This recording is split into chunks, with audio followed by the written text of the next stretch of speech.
Fan and Jessica, welcome. You are now on the Great Wall of China. Thank you. Great Wall is over 2,400 years old. Actually, the first sections of it started being built in the 7th century BC. So it spans many hundreds of years, thousands of years. And originally it was built just to be able to keep the northern sort of invaders out. But that's not the only reason or purpose that it served. It served also as an immigration way of controlling immigration and controlling trading along the Silk Road and stuff like that. So it has many purposes.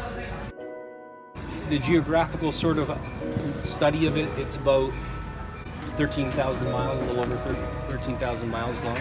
So it's huge. About 1/3 of it is non-existent anymore. It's gone due to age, deterioration. Every year that goes by, there's sections they're not restoring, and probably in another 10 years, half of it will be totally gone. So they're only restoring certain sections. This is one of the sections that's been restored. So what I'd like you to keep in mind, though, is that this is sort of an amazing thing for us because, we've heard so much about the Great Wall. But keep in mind that over the thousands of years that it was built, the people who built it were not just soldiers, but a lot of them were prisoners of war. A lot of them were convicts, people that were in jail, and they forced them to build this.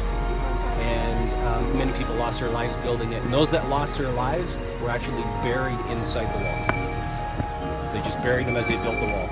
So there's a lot of bones in the wall. Some emperors were very strict, and if the wall was not built to a certain code, they would be executed on the spot.